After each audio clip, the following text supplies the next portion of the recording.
एक बार नारद मुनि जी ने भगवान विष्णु से पूछा, हे भगवान, आपका इस समय सबसे प्रिय भक्त कौन है?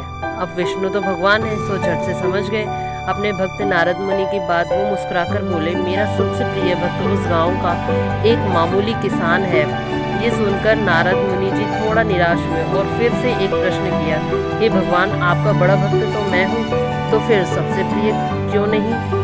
भगवान विष्णु जी ने नारद मुनि जी से कहा, इसका जवाब तो तुम खुद ही दोगे। जाओ, एक दिन उसके घर रहो और फिर सारी बात मुझे बताना। नारद मुनि जी सुबह सवेरे मुँह अंधेर उस किसान के घर पहुंच गए। देखा अभी अभी किसान जगा है और फिर उसने सबसे पहले अपने जानवरों को चारा वगैरह दिया, फिर मुंह हाथ धोए, दैनिक कार्यों से निवृत्त हुआ, जल्दी जल्दी भगवान का नाम दिया, रूखी सूखी रोटी खाकर जल्दी जल्दी अपने खेतों पर चला गया। सारा दिन खेतों में काम किया और शाम को वापस घर आया। जानवरों को अपनी जगह बांधा, उन्हें चारा पानी डाला, हाथ पांव धोए, कुल्ला किया, फिर थोड़ी देर भगवान का नाम लिया, फिर परिवार के संग बैठकर खाना खाया, कुछ बातें की और फिर सो गया। अब सारा दिन ये सब देखकर नारद मुनि जी भगवान विष्णु के पास आए और बोले, भगवान, मैं आज सारा दिन उस किसान के संग रहा, लेकिन वो तो ढंग से आपका नाम भी नहीं ले सकता। उसने थोड़ी देर सुबह, थोड़ी देर शाम को, और वो भी जल्दी जल्दी आपका ध्यान किया, और मैं तो 24 घंटे सिर्फ आपका ही ध्यान करता हूँ, आपका ही नाम जपता हूँ। क्या अब भी आपका सबसे प्रिय भक्त वो गरीब किसान ही है?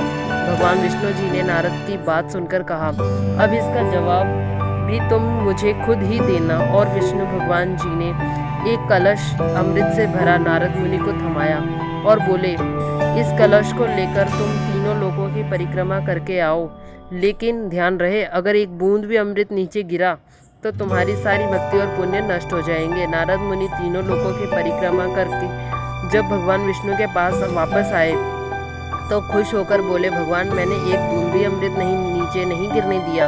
विष्णु भगवान ने पूछा, और इस दौरान तुमने मेरा नाम कितनी बार लिया, मेरा स्मरण कितनी बार किया? तो नारद बोले, अरे भगवान जी, मेरा तो सारा ध्यान इस अमृत पर था, फिर आपका ध्यान कैसे करता? भगवान विष्णु ने कहा, हे नारद, देखो, उस किसान को वो अपना कर्म करते हुए भी नियमित रूप से मेरा स्मरण करता है, क्योंकि जो अपना कर्म करते हुए भी मेरा जाप करे वो ही मेरा सबसे प्रिय भक्त हुआ। तुम तो सारा दिन खाली बैठे ही जप करते हो, और जब तुम्हें कर्म दिया तो मेरे लिए तुम्हारे पास समय ही नहीं था। तो नारद मुनि सब समझ गए और भगवान के चरण पकड़कर बोले, भगवान, आपने मेरा अहंकार तोड़ दिया है, आप धन्य हैं। दोस्तों, ये तो भगवान विष्णु की कथा थी।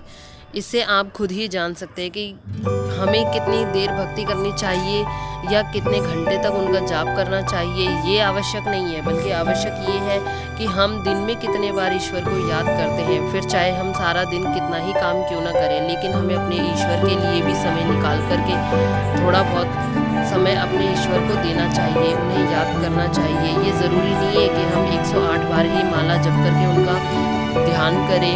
108 बार माला जपना ज़रूरी नहीं है, ये ज़रूरी है कि आप कितने मन से उनको, ईश्वर को याद कर रहे हैं, आप उनको कितना समय दे रहे हैं। दोस्तों, अगर आप समय ईश्वर के लिए अपने पूरे दिन भर का सिर्फ 10 सेकंड का भी समय निकाल के सच्चे दिल से ईश्वर को याद करते हो, तो आपको समझ आएगा कि ईश्वर को याद करने में जो अनुभूति है वो किसी और में नहीं है। ईश्वर को हमें याद करना आवश्यक है, ना कि हम कितना समय उनको याद कर रहे हैं, ये ज़रूरी नहीं है। दोस्तों, आप चाहें तो ईश्वर को याद करना चाहो तो उनकी कथा पढ़ के या भजन जप करके, उनका मंत्र जप करके, किसी भी तरीके से उन्हें याद कर सकते हो। और ईश्वर तो सर्वव्यापी है, हर जगह है। ज़रूरी नहीं कि आप रोज़ाना ही मंदिर जा कर के उन्हें याद करो, या ये ज़रूरी नहीं है कि रोज़ाना ही आप घर में भजन कीर्तन करवाओ। बस ज़रूरत है तो सच्चे दिल से ईश्वर का नाम जपने की, उन्हें याद करने की, इतना ही काफ़ी है। आपको खुद महसूस होगा कि ईश्वर आपके कितने करीब हैं और वो हर समय हर किसी का ध्यान रखते हैं। इस संसार में अच्छे बुरे सभी तरह के लोग हैं। अगर हम ईश्वर को याद करते हैं तो ऐसा नहीं है कि हमने कोई गलत काम किया और वो हमारा पाप जो हमने किया है वो नष्ट हो जाएगा, वो थोड़ा कम हो जाएगा, लेकिन हमें ईश्वर का साथ ज़रूर मिलेगा।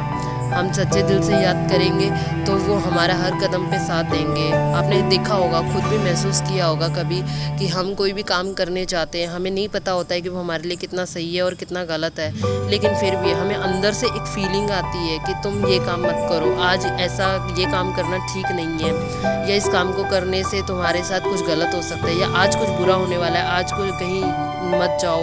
जब भी हम किसी काम के लिए निकलते हैं तो कभी कभी अचानक से होता है कि हमारी पूजा की थाली गिर जाती है, या फिर कुछ ऐसा हो जाता है जिससे हमें खुद महसूस होता है कि यार आज बाहर जाना ठीक नहीं है, या फिर हमारा खुद ही मन नहीं करता।